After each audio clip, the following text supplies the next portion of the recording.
Bismillahirrahmanirrahim. Bienvenue dans cette nouvelle vidéo qui sera consacrée à la manière de développer l'expression orale des élèves, que ce soit à l'école primaire ou bien en secondaire. L'expression orale est bien plus qu'une simple capacité à parler.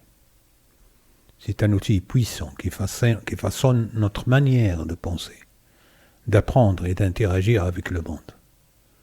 Dans un monde où la communication est reine, la maîtrise de l'art oratoire est devenue une compétence indispensable tant sur le plan personnel que professionnel. Pourtant, de nombreux élèves peinent à s'exprimer avec aisance et confiance, que ce soit devant un groupe, lors d'un débat, ou simplement dans une conversation quotidienne. Ce manque d'assurance peut entraver leur réussite scolaire, limiter leur opportunité professionnelle et nuire à leur épanouissement personnel. C'est pourquoi donc il est essentiel de mettre en place des stratégies efficaces pour développer l'expression orale des élèves dès le plus jeune âge. Et ça, c'est très important. Et non pas jusqu'à l'âge adulte qu'on va essayer de développer l'expression orale des élèves. Il faut que ça soit développé dès le jeune âge et de manière continue tout au long de leur parcours scolaire. Cette présentation a donc pour objectif d'explorer les différentes approches pédagogiques et activités pratiques qui permettent de cultiver l'éloquence chez les élèves du primaire et du secondaire.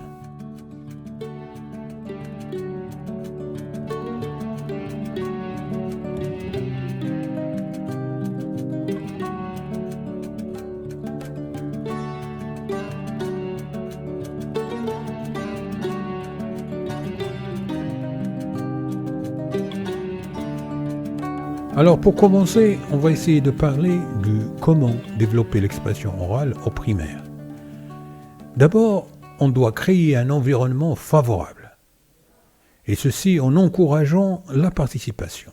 Comment on peut encourager la participation ? C'est-à-dire qu'on doit mettre en place des activités où il n'y a pas de mauvaises réponses, c'est-à-dire que toutes les réponses qui sont données par les élèves sont acceptées. Comme des brainstorming, toutes les réponses sont acceptées. Et on va utiliser des techniques de questionnement qui invitent à la réflexion plutôt qu'à la réponse unique.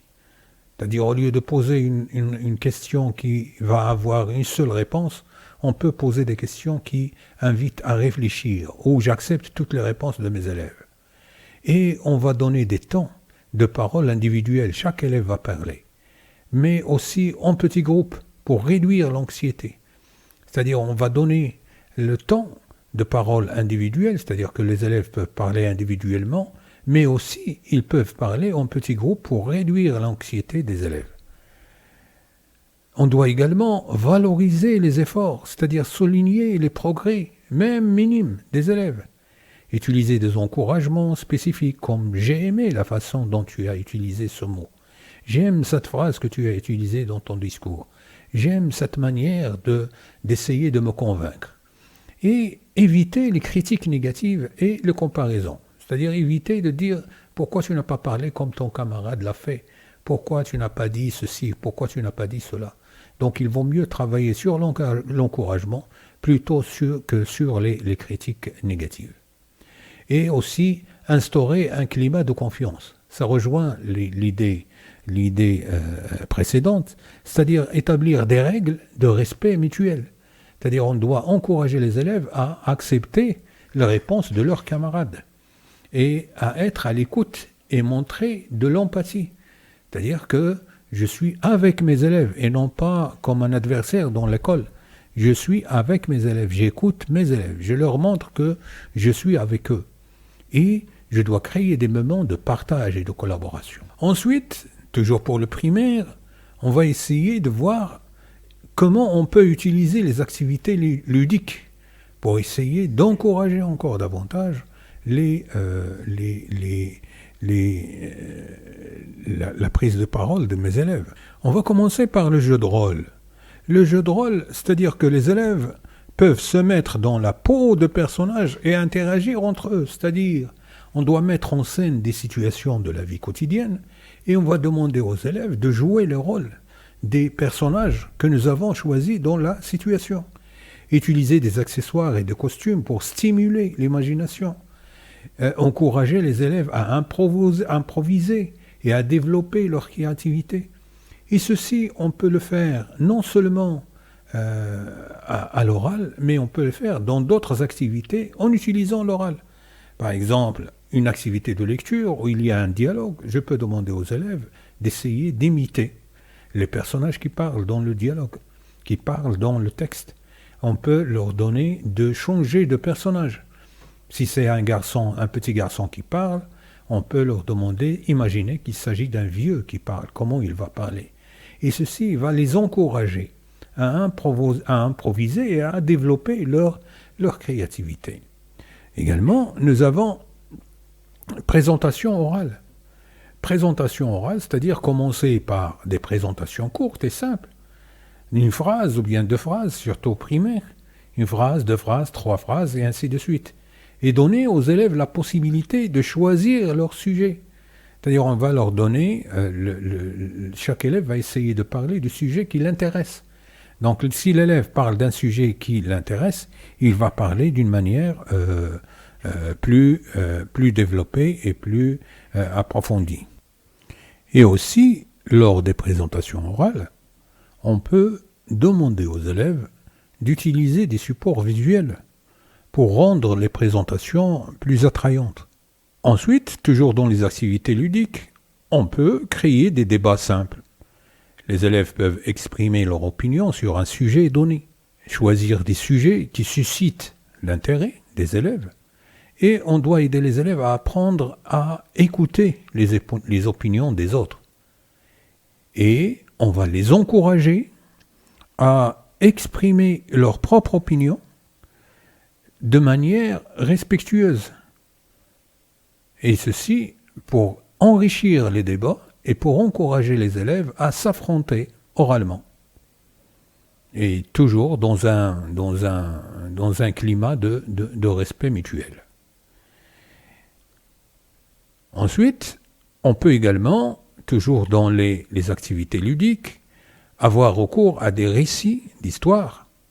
Les élèves peuvent raconter des histoires qu'ils ont inventées ou qu'ils ont lues, et en utilisant des images pour stimuler l'imagination, et on va également utiliser des mots descriptifs et expressifs, c'est-à-dire qui sont issus des histoires qu'ils ont lues ou bien qu'ils ont inventées, de nouveaux mots, des mots un peu compliqués, et des mots qui ont un sens un peu différent de ce qu'ils ont déjà lu.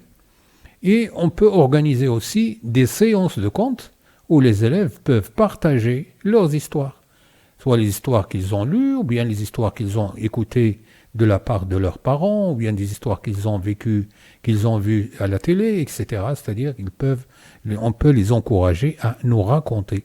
Le dernier point, c'est l'utilisation des marionnettes, si vous voulez, en papier qui est utilisé dans le théâtre japonais et qui permet de conter des histoires en faisant défiler des illustrations. On peut également avoir des marionnettes. C'est un travail qui est très ludique et il permet de capter l'attention des élèves. Et il favorise également l'expression, orale et l'imagination des élèves.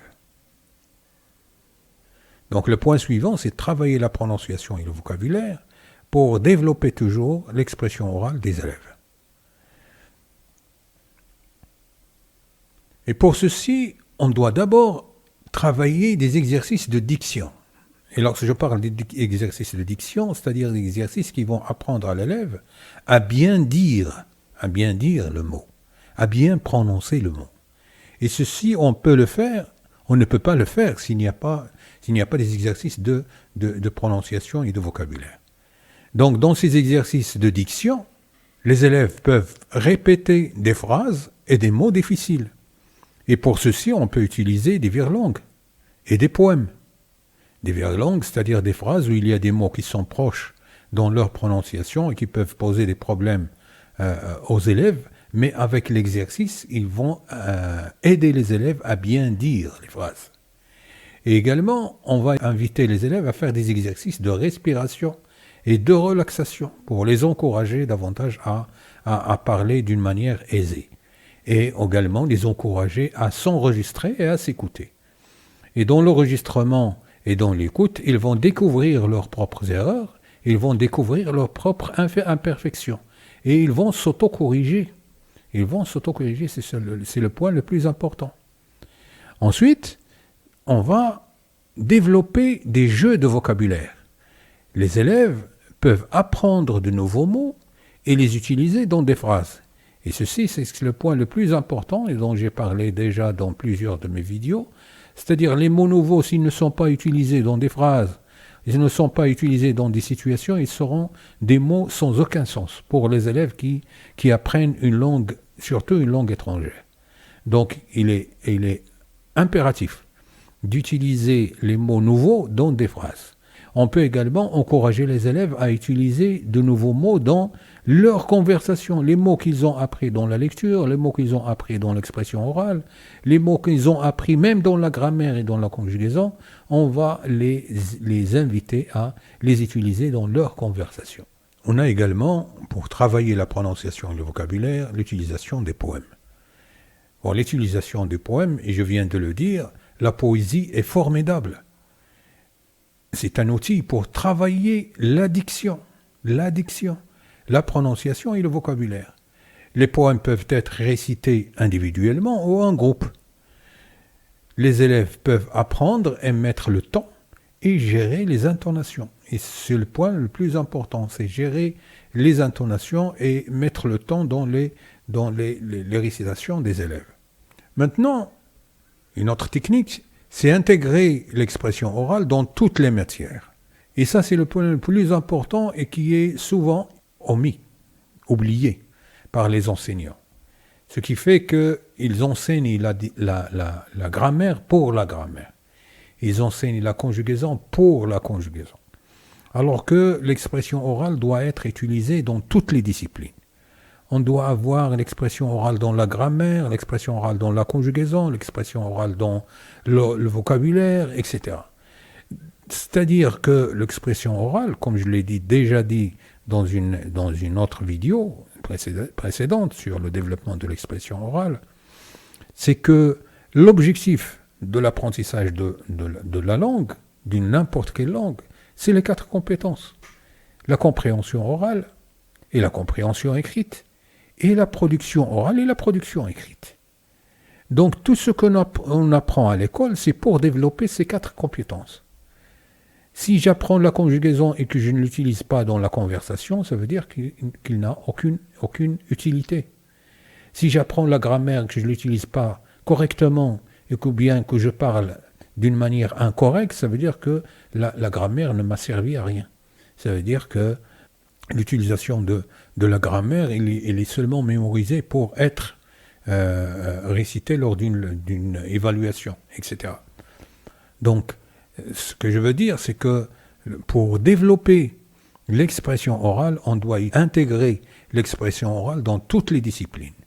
Et c'est-à-dire, les élèves peuvent expliquer les concepts scientifiques, raconter des événements historiques ou présenter des œuvres littéraires oralement. C'est-à-dire qu'on doit encourager les élèves à expliquer leur raisonnement en mathématiques d'une manière orale. On doit encourager les élèves à organiser des débats sur des sujets d'actualité en sciences sociales, en sciences naturelles, faire des présentations sur les expériences scientifiques, etc. C'est-à-dire que l'expression orale, elle est omniprésente dans toutes les disciplines. Et si l'enseignant met l'accent sur ce point, ça veut dire que le développement de l'expression orale sera garanti.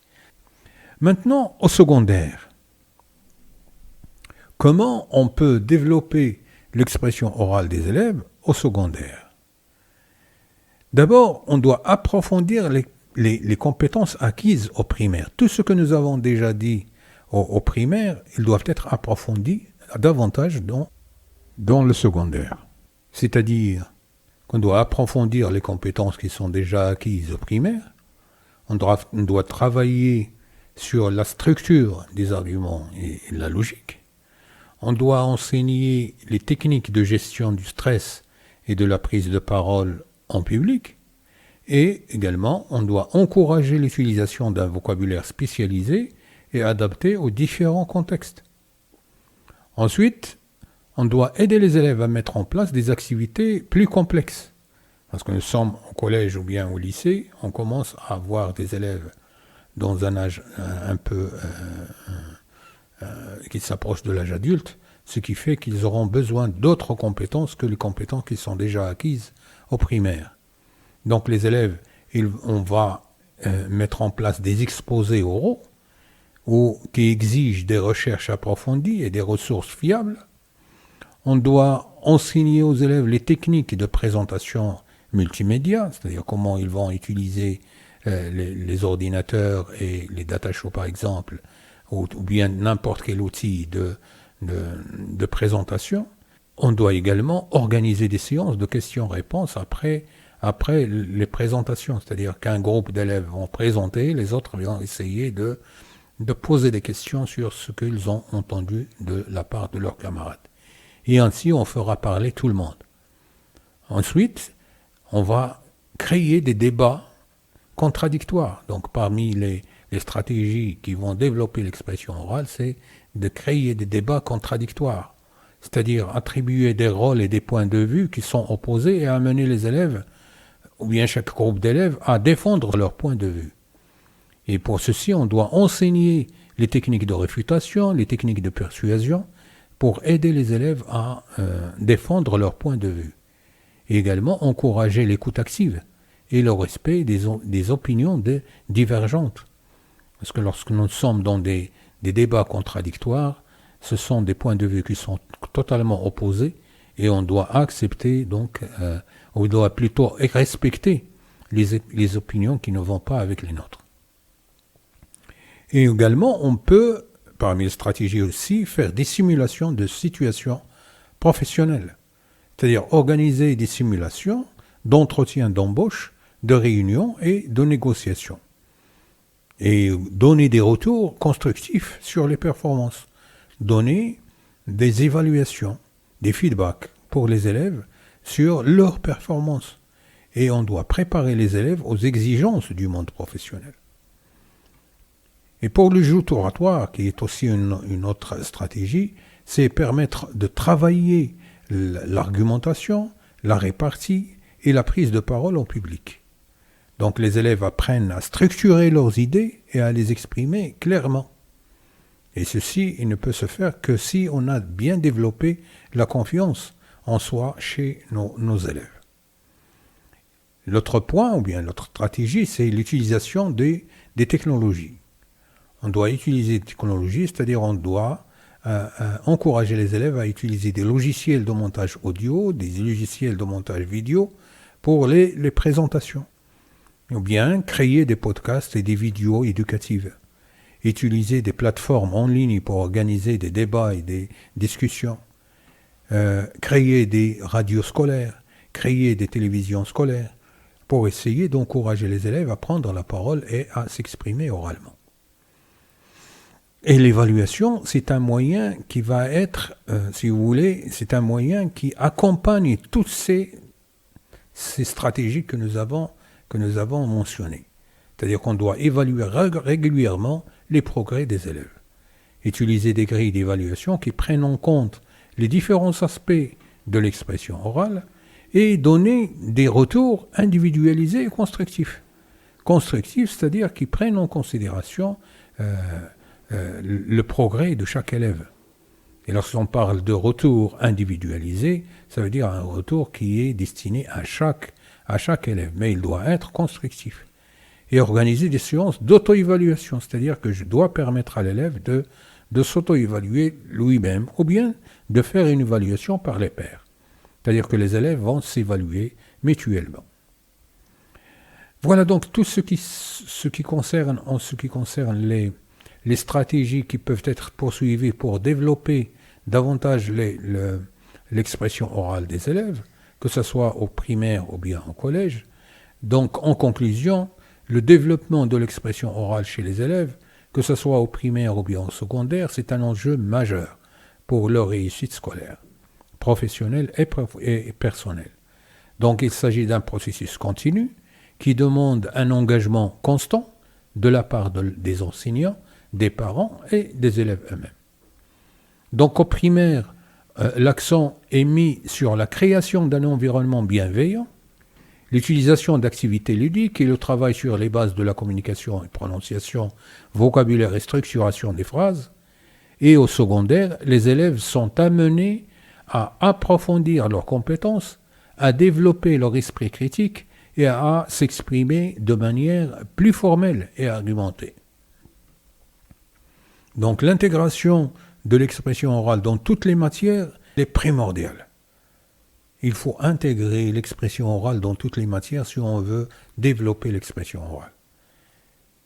Également, l'utilisation des technologies et l'évaluation régulière des progrès sont autant des leviers à actionner pour favoriser l'épanouissement des élèves en tant qu'orateurs. Donc, en cultivant l'art de la parole dès le plus jeune âge, nous donnons aux élèves les clés pour s'exprimer avec assurance, défendre leurs idées et s'épanouir dans un monde où la communication est vraiment essentielle.